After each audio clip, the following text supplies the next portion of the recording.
Hello, amazing healer. So today what we're going to talk about is what is it that you can offer a potential client that makes them say yes to you? And I'll be talking about that in just a moment. I have interviewed hundreds of healers, and as a group, these loving, generous, and kind individuals want to improve the welfare of our planet, affecting millions, if not billions, of lives. Amongst the frustrations these amazing healers express during our conversations are the ability to attract stable income to sustain themselves, the loss of their life force energy when working with others, and even the lack of confidence or the fear of failing because of the responsibility of the well-being of others. I've had these very same frustrations myself during my 30-year healing history.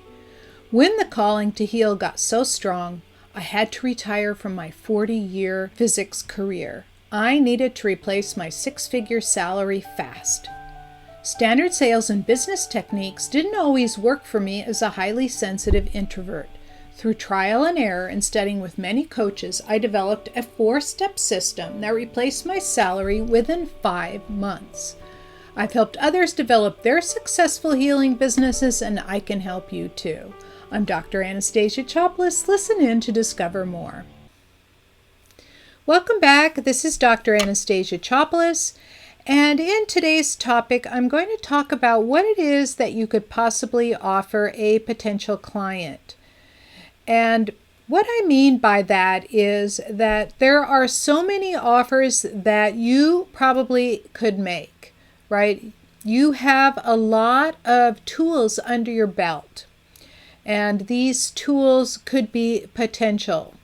So the one thing I want to mention, this is something that I've talked about a number of times, is that in those tools, people really aren't interested in how they work, right? They want to know exactly what it is it's going to do for them. And you need to speak to them in a way that their mind can comprehend. And I will be talking in a future video a little bit about the language that you would use to speak to a potential client so they're going, oh, that's something I really, really want. And that's the big clue, is that you offer them what they want at the moment. So you're going to focus down your specialty, and I mentioned this in previous videos. You focus down your specialty to something that they really are looking for right at the moment. So with that net, you're not going to cast the net over everyone. You're only going to attract those people that have that particular problem. And so by specializing, you are creating the message that you know exactly what you're talking about for that particular topic, whether it's migraines, whether it's backaches, whether it's emotional issues, relationship issues, poverty thinking, some sort of issue that is going to attract them to you, that you know what you're talking about. And you and I both know as healers that there's something more to whatever the issue is. If somebody is suffering migraines, it's not just a physical issue, right? It's also an emotional issue. It's also a spiritual issue. It's also a mental issue, right? So it's not just, it's like if it's in one cell, it's in the entire body, however it manifests itself. And so you can't just, I should say this a different way. Offering this plethora of solutions confuses the potential client, right? It confuses them so they don't know what it is that you do. Oh, you do everything. You're like a general practitioner of healing. And that might catch a few clients. And this is really good if you are going to meet people personally. Then they will interact with your energy and they'll know they'll want to hire you without you even making an offer. This has happened a number of times. I just get up, I say I'm a healer, and they go, I don't know. I don't know what it is exactly that you do. I just know that I need to hire you because I'm having issues. Do you help with this issue? And they'll say yes. So that works in person. But when you are trying to do online marketing, which is what the great proportion of people are doing these days due to isolation, COVID restrictions, and so on. I know that they're lifting them, but for people that are in my age category, it's not exactly the right thing to do all the time, right? So after you, by narrowing your, whatever it is you're offering, and I've talked about that this last couple of times, you are going to be addressing a specific issue, right? So that's what they want. And now you're going to give them what it is that they really need. And what they need is that you are, right, you are creating the bridge from point A to point B. Point A is suffering from, let's say, excruciating back pain. No amount of stretching helps, no amount of chiropractic help, no amount of acupuncture actually lasts. There's no relief. Something is going on. Doesn't seem like an injury. What is it? So now you're addressing somebody with a back issue. And now your goal is to create this bridge with this back issue to go from where they are right now to moving over across the bridge to where they want to be. Right? So where they are now, where they want to be. And you have a multiple step process for getting them from this point to that point. And here's a process that I use for whatever it is that's ailing a person, right? I do an intake, right? So I ask them a series of questions, ask them what they need, ask them what they want, right? You do an intake. What is involved in that intake? What are the steps? Then number 2 is you assess what it is that they need. You have a process for assessing it, however you do that. This is step 2 in the bridge, right? And then step 3 would be, from my practice, is to start making energy adjustments for them. And then as I do the adjustments, right, you'll find that, at least I do, I find that their energy field is off. There are holes in it, there are tangles, there's stuff hanging on there that doesn't need to be there. They're corded to people. There's all kinds of little adjustments that I need to make to help them start feeling really good. They're off center. There are a whole series of things that I do. Those are my adjustments, right? And then the next step is that I do what I call a full healing. So I take their glands, organs, and systems, and I re-energize them so they are now getting the maximum amount of energy so they can heal faster, right? And then once I'm done with this process, I seal it in, and then I advise them what to do afterwards, like exactly what it is that they need to do, and give them the tools to maintain it. And then if they don't want to continue doing that themselves, I offer them a maintenance package, right? So that's my bridge. So you can imagine that you've got your own bridge. Let's say you do shamanic healing, or let's say you do acupuncture, right? So there's some process by which you do that. And by building that bridge allows them to imagine them taking themselves across step by step so they can see that it's possible for them to get from that pain point where they are now to the place where they want to be. Right? So you want to sit down and devise a path just like I described for my practice. You want to sit down and describe the path that you do for your service.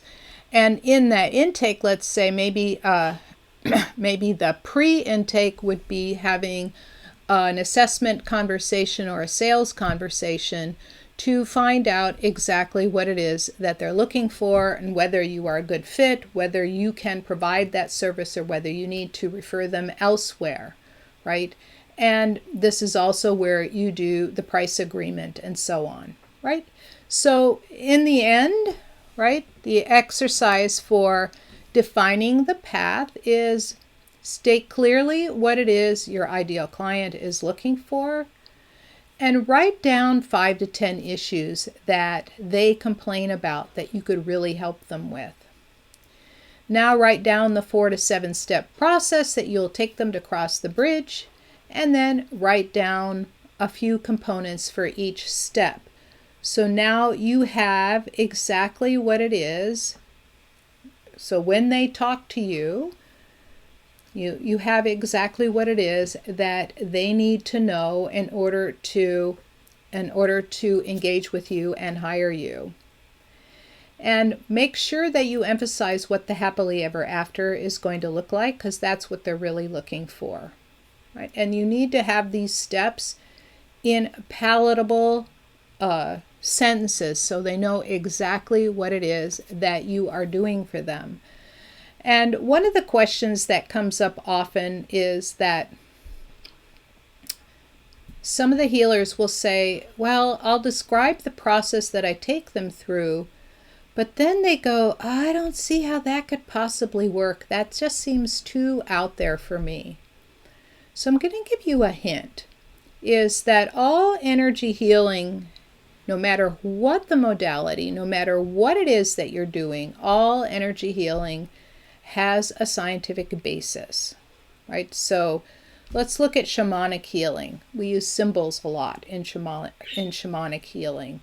So symbols are, for humans, symbols are based in the subconscious, right? So humans are naturally afraid of snakes, right? That's a symbol.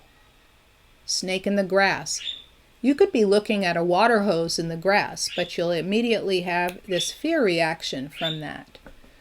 Water generally is either cleansing, or if you're floating on water, whether you're on a boat or swimming, that is you traveling through your life. This is a kind of a universal symbol. House is your body, right? So your body, the plumbing is your, it could be your urinary tract system, and the wiring could be your nerves, right? So you've got a series of things in your body that you could describe as your house, right? And the number of stories, the higher the story, the more in your head you are, right? The basement is kind of like your foundation, like your root chakra. Your survival, your foundation has all the infrastructure in it that includes all the systems, like your nervous system, your muscular system, your skeletal system, your circulatory system. They're all fed by the root, and that is part of your basement, let's say, right? So in that kind of description, you can imagine that as you're telling someone, we go through these rituals, just like you have rituals in every single church around the world. These rituals are universal, and these universal symbols appeal to a part of your subconscious, so we evoke those to help your healing process, right? And in some healers use the idea of a house is that you're going to remodel it and rebuild it to help invoke healing throughout the body. The subconscious will aid in the healing. So there are all kinds of ways around making the message palatable, understandable, and believable for your potential client, no matter who they are. Okay, that's it for today. So in summary, the first thing is to offer your potential client what it is they want, and then you can give them what they need.